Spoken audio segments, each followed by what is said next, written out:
again, Angeline Fulda, and I'm back to vlogging. Wala lang guys, kasi feeling ko, feeling ko lang naman, okay? So ngayon guys kasi nga, dahil may nabasa ako dito, may nag-comment kasi, hindi naman sa para explain ko yung sarili ko. Okay, ganun na nga yung gagawin natin. Okay, so mag-explain na nga tayo mga mi. Kasi 'di ba before, meron akong video regarding dun sa nangyari sa akin. May experience about dun sa paggugluta. Yun, iba pa yung view ko sa buhay. Charis. Siyempre, pag ganun kasi, ma-experience mo yung parang maka-experience ka na talagang life and death situation na mga ganyan. Is, iba yung masasabi mo. Okay? So, sinabi ko rin doon before na parang wag na kayong magpaganda, wag na kayong magpaganyan-ganyan. But that was 3 years ago. Okay? That was 3 years ago nung na-experience ko nga yun. So, yun, dahil nga doon sa paggugluta yan, kung napanood nyo yun, actually yun ang most viewed ko sa lahat-lahat. Okay? Matagal na po ako nagba-vlog, hindi lang talaga ako sikat. Pero anyway, so ayan. I just wanna clarify something about it. And I just wanna tell you guys na hindi naman porket decision ko yun before is magiging decision ko na rin yun ngayon. Kung ano yung stand ko before is hindi naman ibig sabihin nun na yun yung stand ko pa rin ngayon. Na after 3 years, ito yung mga ko na comment and ano. So ayan, may nagsabi nga dito na 2 years ago naman to na comment niya ha. Nurse here, nag-service din ako client ko, Glutax din, inject ko. Pero pink color, sumakit dibdib ng client ko. Tapos pinalitan ko ng saluta. Okay, naging okay na. Kaya never na ako nag-recommend ng brand ng Glutax. Okay, so yun kasi yung nagamit ko nga, diba? Yung Glutax din yung ginamit ko. And dyan, Diyos ko, matuto tayong mag-research bago gumamit ng mga injectable product. Mag-skin test. Okay, so ayun, yun yung mali namin kasi nga hindi kami nag-skin test, ganyan yun. Na nagganon kami. Kasi nga before, diba, ang ginagamit ko naman, nagpapagluta naman talaga ako guys before.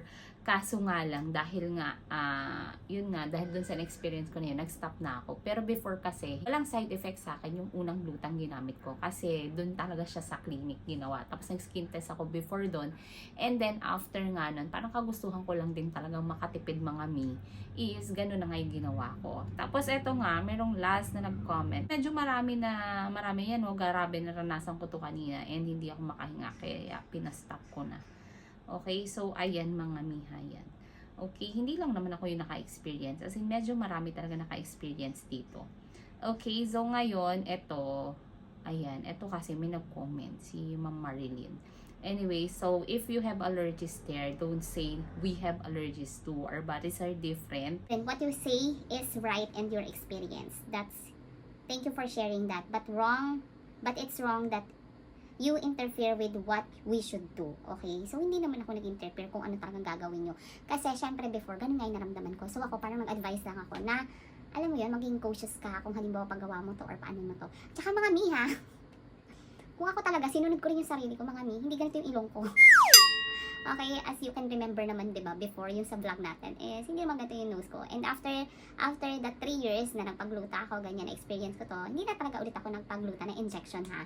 Kasi nga, yun yung parang naging takot ko. Pero mga mi, ayan, ito, nag-update na rin tayo. Ito yung nose ko ngayon. Okay, this was 2 years na. 2 years na ba to? Okay, but February yun guys eh. Magti 3 years na siya. Parang magti 3 years na siya or 3 years na siya. Hindi, magti 3 years na siya mga mi. Okay, so eto guys, ayan. Hindi ko naman sinabi guys na sundin nyo kung ano yung sinabi ko. And yan.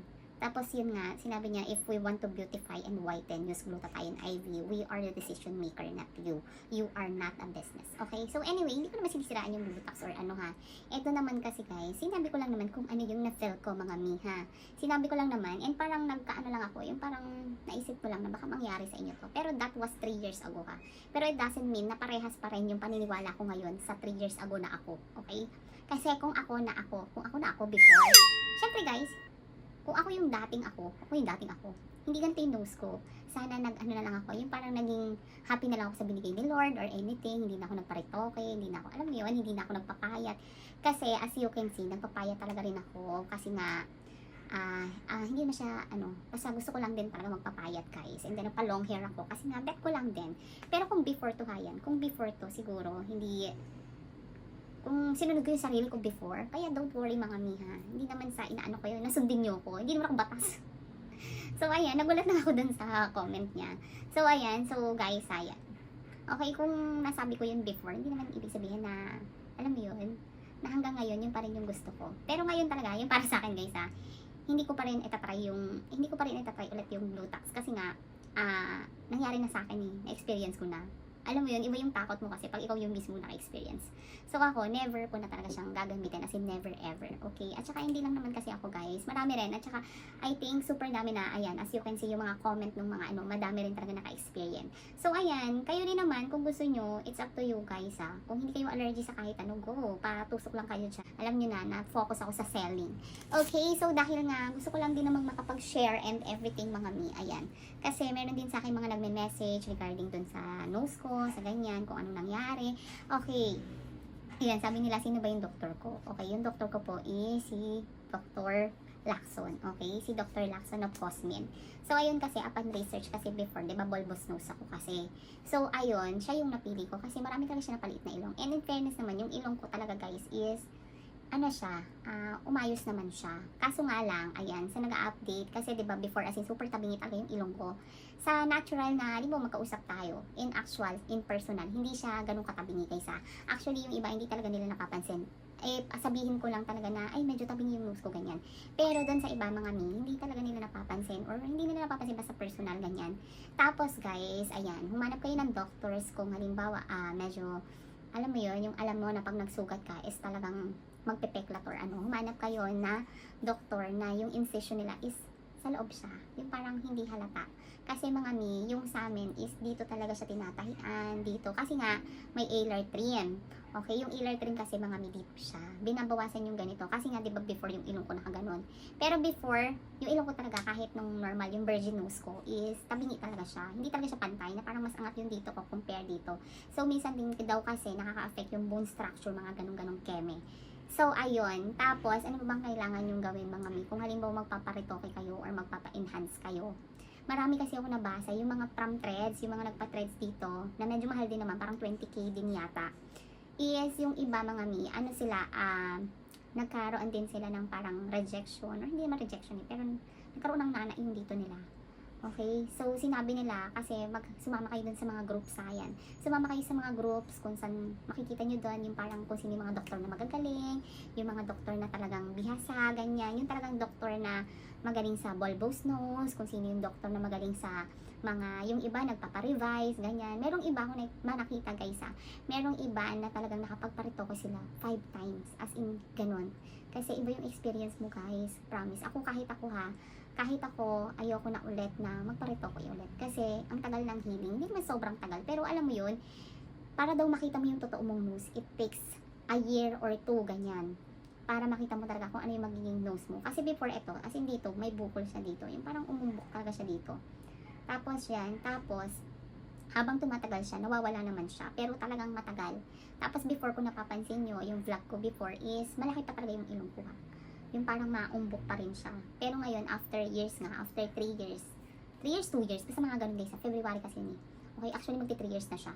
So, ayan, medyo okay na siya guys. Tapos yung mga scarring naman dito, medyo nabawasan na siya. Pero before, ayan, ito kasi parang ni-laser din. Meron kayo, halimbawa sa doktor nyo, magtanong kayo kung saan ba kung meron ba sila na parang package na after ng surgery is may free ba sila na parang laser, ganyan, na para makabawas yung mga peklat.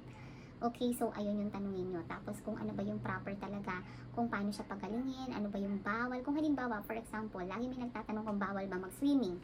Okay, so sabi nila, mga 3 months bago ka mag-swimming. Okay, huwag yung ura-urada, punta ka dyan, labas ka, paaraw ka. Huwag daw ganun. Siyempre, makaka-affect din yan sa healing. So sa sobrang dami ko nang nabasa mga as in super duper dami. Lahat yata ng tanong is, hindi naman kaya ko nang sagutin, pero alam mo yun, dahil nga sa pagbabasa ko, kaya mas maganda guys magbasa kayo na magbasa bago kayo magdesisyon. Okay, so yun lang. So, ayan guys So, yan yung nose ko kapag dito sa kabilang side and sa kabilang side. Actually, para magkaiba siya, diba? Okay, ayan. Pinili ko rin na hindi mag-filter. Ayan, mga miha yan. Okay, so ayan siya. As you can see, parang kita pa rin yung scars niya. Pero pag sa personal naman, hindi naman siya ganun kaano guys. Okay, so ayan na siya. Hindi na rin ako nagpapagluta. Ayan, ito dahil sa puyat. Sorry. Okay, so yon hindi na ako nagluta. Hindi na rin ako Ano ba yan? Hindi na rin ako guys nagpa-inject. Okay. So, ayan. Ayan. Ito yung nose ko ha. Minsan nilalagyan ko na lang siya. Parang hina-highlightan ko na siya pag ano. Kasi ayan. Kasi yung before nose ko, kung makikita nyo, sige, pakita ko nga. Tsaka ibang-iba talaga yung mukha ko before guys. Hindi naman ibang-iba, pero ibang-iba talaga yung ilong ko dati. Ayan o. Pag sa side, ganyan siya guys. Ayan. Dito sa kabilang side, ganyan. And then sa kabilang side, ganyan. Para magkaiba sila, di ba? So, ayan. Tapos medyo nagpapayat talaga. Hindi naman medyo. Ano, ang nabawas sa akin is 11 kilos mga mi. Ganon. Kaya yan. So yan, after 3 years. This is me after 3 years guys.